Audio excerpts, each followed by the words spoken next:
Owning a backyard pool is both a blessing and a curse. It's amazing during the summer, but it also means you are suddenly everyone's best friend, even people you don't want around, especially if those people are HOA Karen and her little hooligans. For weeks, Karen's kids had been sneaking into my backyard to use my pool without permission. I'd come home to find floaties, snack wrappers, and wet towels draped over my fence like I was running a water park. The first time, I thought maybe they just didn't understand boundaries. I spoke to Karen directly. "Hey, your kids have been in my yard without asking. Can you please keep them out?" Karen didn't even blink. "They're just kids. Stop being so selfish. If you didn't want people using your pool, you shouldn't have bought a house with one." "Excuse me?" I doubled down. "No, Karen. This is my property. Keep them out."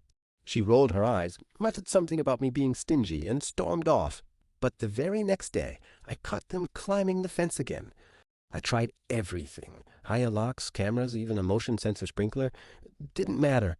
The kids, and sometimes half the neighborhood, were in there splashing around like it was a public facility. Karen's response each time was the same. "It's just water. Don't be so uptight." That's when I had my idea. If they loved my pool so much, let's see how they felt when it was gone. I called up a contractor buddy of mine and scheduled a removal. 2 weeks later, while Karen's brats were at school, a crew showed up with heavy equipment. By the end of the day, the pool was filled in with dirt and covered with fresh turf. In its place, I set up a fire pit, patio furniture, and a barbecue station. It looked fantastic. The next afternoon, I heard the familiar sound of giggling and sneakers hitting my fence. Then came the thud, followed by silence. "Where's the pool?" one of the kids screamed. I stepped outside, coffee in hand, and said, "Oh, you mean my pool? Yeah, I decided I didn't feel like running a free daycare anymore. Hope you like grass." The kids freaked out and ran home crying. 10 minutes later, here came Karen, stomping down the sidewalk like a rhino in heels. "What did you do?" she screeched. "My kids have a right to that pool. You can't just take it away." I almost choked laughing. "Karen, it was never your pool. It was mine. And I decided to get rid of it. Problem solved." She didn't see it that way. Instead, she whipped out her phone and called the cops right in front of me. "Hello? Yes, my neighbor destroyed his pool just to spite my kids. It's harassment. He should be arrested." The cops showed up not long after, looking confused. I calmly explained the situation, showed them the property deed, the contractor's receipt, and the footage from my cameras proving Karen's kids had been trespassing.